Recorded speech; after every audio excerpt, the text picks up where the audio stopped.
बिहार की सियासत देश भर में चर्चाओं का विषय बनी रहती है। इसके सबसे बड़ी वजह है बिहार की राजनीति में बनते बिगड़ते समीकरण।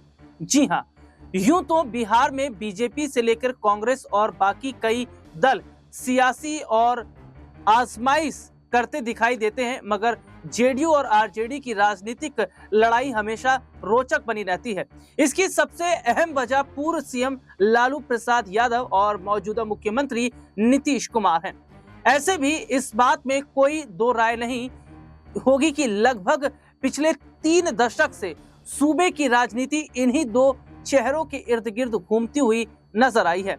वैसे आजकल दोनों नेता एक दूसरे के सियासी विरोधी हैं, जरूर भी हैं, लेकिन एक वक्त ऐसा भी था जब दोनों बिहार की सियासत में एक दूसरे को बहुत मजबूत दोस्त दोनों एक दूसरे के हुआ करते थे। नमस्कार, मैं हूं राहुल शर्मा और आज के इस बेहद खास कार्यक्रम में हम आपको बिहार के दो कद्दावर नेताओं से जुड़े तमाम किस्सों से रूबरू कराएंगे। तो चलिए करते हैं प्रोग्राम की शुरुआत। लालू और नीतीश के बीच सियासी दोस्ती और दुश्मनी का लंबा सफर रहा है। दोनों एक दूसरे पर तीर चलाते तो तारीफ भी करते हैं, एक दूसरे के पारिवारिक आयोजनों में शामिल होते हैं। कुछ साल पहले लालू प्रसाद यादव की आत्मकथा गोपालगंज से रायसीना प्रकाशित हुई। ये खासी चर्चित रही, खूब बिकी।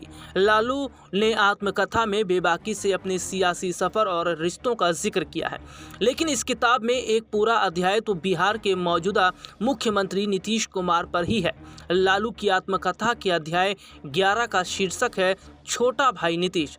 वो लिखते हैं, नीतीश से मेरी पहली मुलाकात हमारे आंदोलन के दिनों में हुई थी। समाजवादी सरकारों की लड़ाई में वह साथी कार्यकर्ता थे। उनसे हुई मुलाकात की मुझे बहुत याद नहीं है, क्योंकि तब वह इंजीनियरिंग कॉलेज के छात्र ही थे।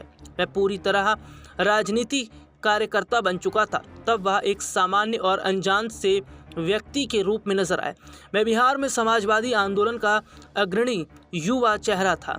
वो लिखते हैं, मैं उनका इस मामले में ऋणी हूँ कि जब कर्पूरी ठाकुर के निधन के बाद बिहार विधानसभा में मैंने विपक्ष के नेता के रूप में अपना दावा पेश किया था तो उन्होंने मेरा समर्थन किया था, लेकिन समय के साथ वह बदल गए। वैचारिक तौर पर वो ढुलमुल हो गए, फिर जॉर्ज फर्नांडिस के खेमे में चले गए। फिर खबरें आई कि उनका अपने गुरु के साथ रिश्ता अच्छा नहीं रहा। बाद में उन्होंने भाजपा से गठजोड़ कर लिया। कई वर्षों की साझेदारी के बाद उस पार्टी से भी किनारा कर लिया। इसके बाद उन्होंने हमारे साथ यानी राजद के साथ गठबंधन किया। हाल ही में उन्होंने गठबंधन तोड़ दिया, वहीं भाजपा की अगुवाई वाली एनडीए में लौट आए। लालू ने आत्मकथा में लिखा, उनकी पहली मुलाकात नीतीश कुमार से तब हुई जब वे इंजीनियरिंग कॉलेज में छात्र थे। इस आत्मकथा में उन्होंने लिखा कि साल 2014 का चुनाव जीतने के बाद भाजपा ने नीतीश के जदयू में तोड़फोड़ की, जिससे जून 2014 में हुए राज्यसभा के उपचुनावों में उनकी पार्टी के उम्मीदवारों पवन के वर्मा और गुलाम रसूल बलियावी के लिए मुश्किलें खड़ी हो गई।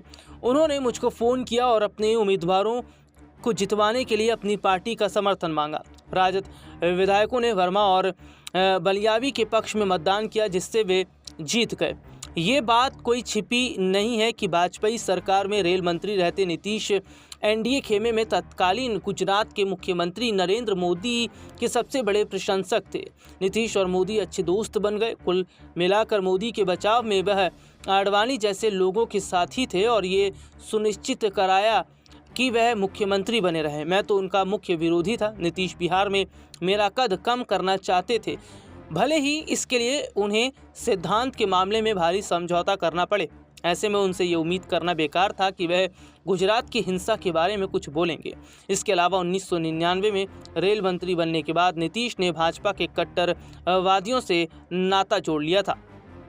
बिहार में आज भी नीतीश और लालू राजनीति के दो सबसे बड़े मजबूत रणनीतिकार कहे जा सकते हैं। ऐसा इसलिए क्योंकि इन दोनों ही दलों की सत्ता में भागीदारी बनी रहती है, यानी इन दलों के बिना बिहार में किसी भी दल के लिए सरकार बनाना नामुमकिन है। नीतीश ने बीते 20 सालों से राज्य के मुख्यमंत्री की कुर्सी को मजबूती से संभाल रहे हैं, लेकिन उनसे पहले तकरीबन 15 सालों तक लालू यादव परिवार का कब्जा बिहार की सत्ता पर रहा।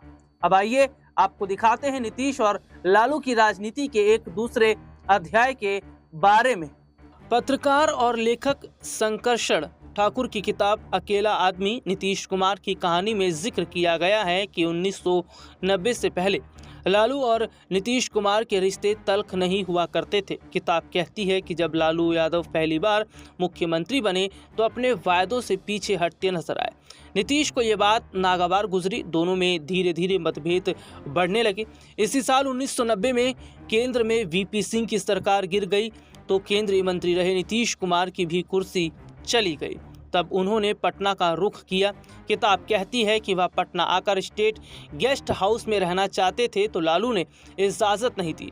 तब उन्होंने पुनाई चौक स्थित सरकारी घर में रह रहे अपने इंजीनियर दोस्त अरुण कुमार के साथ रहना शुरू किया। जब लालू को ये बात पता लगी तो उन्होंने न केवल अरुण कुमार का तबादला पटना के बाहर कर दिया बल्कि सरकारी घर भी खाली करा लिया। अब फिर नीतीश कुमार के पास पटना में कोई घर नहीं था। वह अब अपने बिजनेसमैन दोस्त विनय के यहाँ गए और रहे। उन्होंने अपनी किताब के उपसंहार का शीर्षक यही दिया। उसमें उन्होंने शुरुआत में आडवाणी की रैली और बाबरी मस्जिद विध्वंस का जिक्र करते हुए लिखा कि यह देश के लिए ठीक नहीं हुआ। फिर इसी में आगे लिखा, मैं महाभारत भी पढ़ रहा हूँ और भगवान कृष्ण के जीवन और उनकी शिक्षा को समझाने की कोशिश कर रहा हूँ। मैं भगवान श्री कृष्ण के यदुवंशी गोत्र से आता हूँ। लालू यादव की आत्मकथा गोपालगंज से रायसीना चर्चित आत्मकथाओं में रही है, जिसमें उन्होंने अपने जीवन और फलसफे का विस्तार से लिखा है। आगे कहते हैं, भगवान श्री कृष्ण के बारे में मुझे जो बात सबसे ज़्यादा प्रेरित करती है वो ये है कि उन्होंने जेल से बाहर आने के बाद असुरों और अत्याचारी राजा कंस का नाश किया था। उन्होंने बुराई का प्रतिनिधित्व करने वाले कौरवों को परास्त करने के लिए अच्छाई का प्रतिनिधित्व करने वाले पांडवों की अगुवाई की थी। मैं अंबेडकर और मंडेला के जीवन के बारे में भी पढ़ रहा हूँ, जिन्होंने अपनी पूरी जिंदगी नस्लवाद और भेदभाव के खिलाफ संघर्ष करते हुए बहुत कष्ट सहे थे। अंबेडकर और मंडेला को जितना पढ़ता हूँ, सामंतवाद और सांप्रदायिकता से लड़ने की मुझे और ताकत मिलती है। आत्मकथा की आखिरी लाइनों में वो लिखते हैं, मैं डॉक्टरों के बारे में बताएं, प्रिस्क्रिप्शन के आधार पर दवाएं लेता हूं, लेकिन मुझे लोगों से मिले प्यार और लगाव से असली ताकत मिलती है।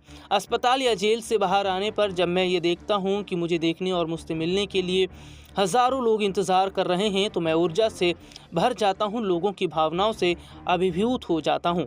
फिलहाल अगर आत्मकथा के आखिरी पन्ने की बात करें तो इसमें लिखा है कि जीवन ईश्वर के हाथ में है, वही तय करता है कि हमें कब तक जीना है और कब तक यहाँ से जाना है। मेरे जीवन का दर्शन है कि अपना कर्म करते रहो। वैसे अब ये देखना काफी दिलचस्प होने वाला है कि बिहार चुनाव में इस बार सत्ता की चाबी किसे मिलती है, लेकिन एक कयास ये भी लगाया जा रहा है कि नीतीश कुमार और लालू फिर से एक साथ मिलकर चुनाव लड़ सकते हैं। अगर ऐसा होता है तो बीजेपी के अरमानों पर पानी फिर सकता है, क्योंकि नीतीश और लालू की जोड़ी किसी भी सियासी रणनीति को बदलने में मादा रखती है।